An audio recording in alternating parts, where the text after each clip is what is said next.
I think the ultimate issue is rest. And I think it's what the Lord is constantly inviting us into, because real rest is only found in Him.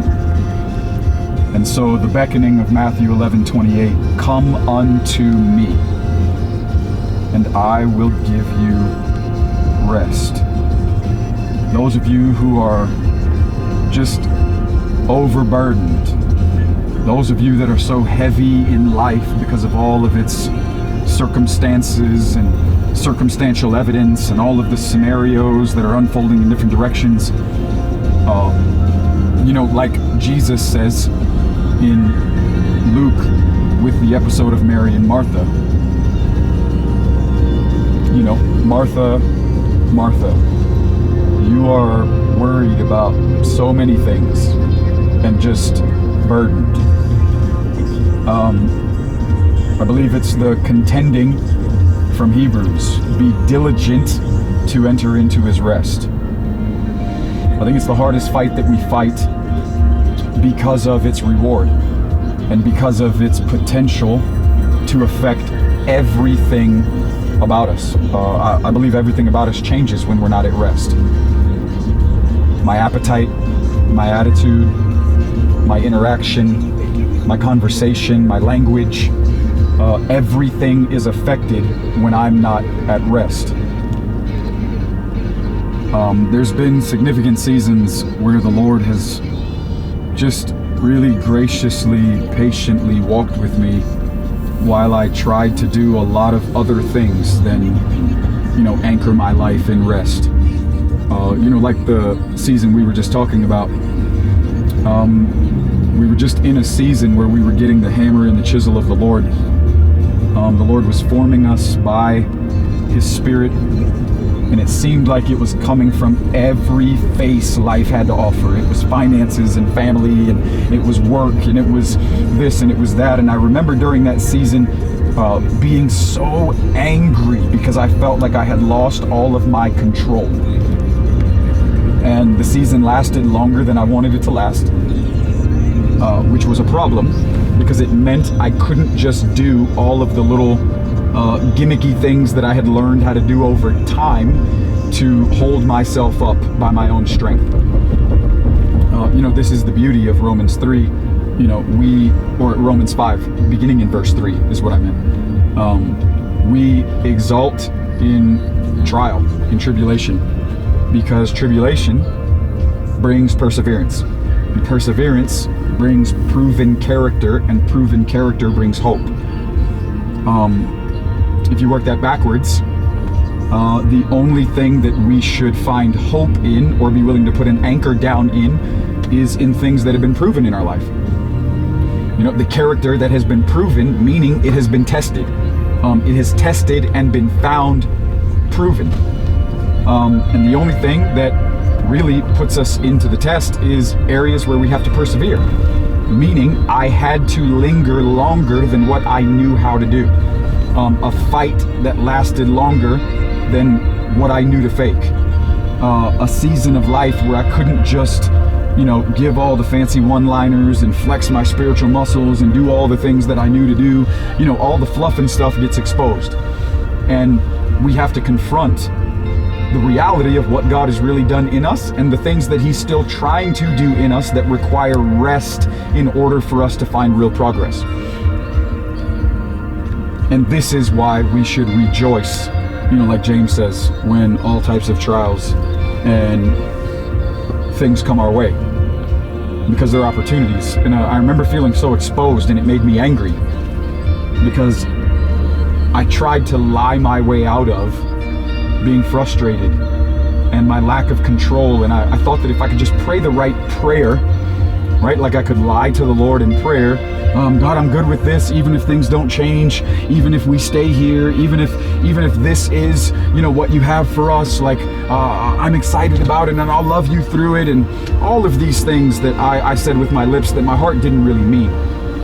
I just wanted the Lord to rush in and rescue us and change the situation. And I thought that if I could just come up with the right formula in prayer that I could find breakthrough. And and I was really hostile in my heart But out of my mouth, I kept saying, no, I'm really at rest and I'm okay with this. But you see, rest has to be more than language. It has to be more than just the words that roll off the threshold of our lips. Because while during the day I would say I was at rest and I would try to lie in prayer, throughout the night I would be doubled over on the floor in my bedroom, agonizing in great pain because of the way my lack of rest was affecting me in real life. But the Lord is so gracious and so long-suffering. And I remember towards the conclusion of that season, I had run out of things I was willing to try.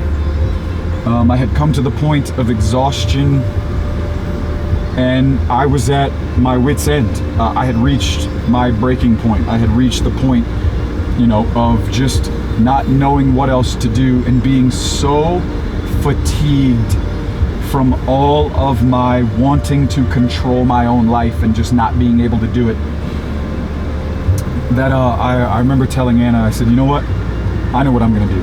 I'm going to fast. And if I fast, God's going to have to do something. But it was nothing more than a manipulative tool like a toddler would do. When they don't get their own way, they sit in the corner and they wail at the top of their voice, thinking if I do this, it will manipulate my parents' behavior, and because they no longer are going to want to deal with my frustration, they'll eventually give me what I want. That's the way I see it now. Obviously, if I'd have saw it like that in the moment, I would not have given it a go. But I fasted and felt like I was going to die. And after 3 days in, Anna said to me, why don't you just eat something? Like, clearly, this is not, it's not from the Lord. Like, you're struggling, like, just eat something. And it was like the end of all ends for me to eat. And I felt like Job confronted by his wife, like, why don't you just curse God and die, kind of stuff. And I said, you know what? You're right. Like I'm doing this, but it's for the wrong reason. And so I ate something and I decided to head off to the gym, and I was standing in the gym with my earphones, and I had the music blasting, and there with dumbbells in my hands listening to worship music, I just, in my own heart, like the words never even came out of my mouth, but in my own heart I just said to the Lord, like, I'm done. Like I'm done. Like I'm so frustrated, I'm finished. Like I'm done. And I don't really know what being done means. Because I'm not clearly not going to go back to the world, and I'm not saying I'm done as if I'm going to walk away from you, because I don't have anywhere else to go. I don't know what being done means, but what I do know is that I'm done, and I'm really done. And there in the gym with all the noise surrounding me, and even the noise in my earphones and all of that stuff, I heard the still small voice that has spoken to me in my heart so many times. And I heard this, good, because I've been waiting for you. And what I realized in that moment is, through all of my frustration, the efforts that had been motivated by my frustration, rather than being anchored in rest, being secure in the person of Jesus, really allowing my heart and life to be diligent to enter into his rest, coming into him, being anchored in him by way of waiting and adoring and simply just being with him, which is real rest. Because I was not responding rightly to this invitation, I was motivated to do a lot of other things. I believe that rest affects our motives, because it animates us and it motivates us. But because I was not doing these things, I realized that the Lord was standing by me until I came to the end of me. Okay. Man, in different seasons I've just realized, like, he's so good that he's willing to allow us to go at it our own way. And when we exhaust ourselves, when we find ourselves at wit's end, when we find ourselves broken and desperate, and a willingness within us erupts to really respond to his invitation and therefore to be dependent upon him, he waits for us. And this is what I felt like. I felt like the Lord was willing to stand by me in that season of frustration and anger and all of the episodes of, just what all of that means. But when I heard those words, good, I've been waiting for you, man, I just burst into tears. And I dropped the dumbbells and ran out of the gym, man, and just wept in my car. But what I felt is like the Lord was saying to me, all of what you thought has been helping, and all of what you thought was going to create these advances and these breakthroughs has actually been resistance, because it's not been coming from rest.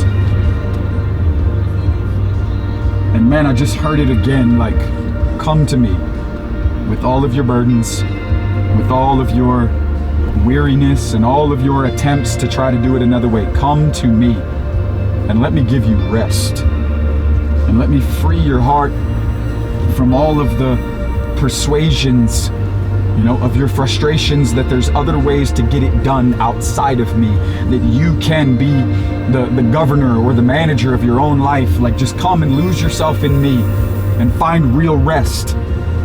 And then let's do it together. Really, man, just a significant season of life. You learn so much just over time giving yourself to him. But it's what he really wants.